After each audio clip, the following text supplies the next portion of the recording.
We still have a long way to go until we implement the meat and bones of this trade deal.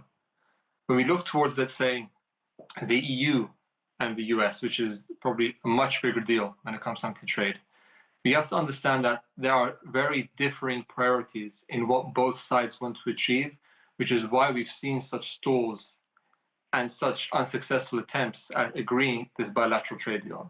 The first thing is to see is that, number one, the EU want to maintain their trade surplus with the US. The US wants to decrease their trade deficit with the EU. Also, the EU is very much regulatory first, whereas the US wants market access, right? And thirdly, when it comes time to the trade negotiations, the US is much more likely to want to agree bilateral trade deals, whereas the EU want to work on WTO rules.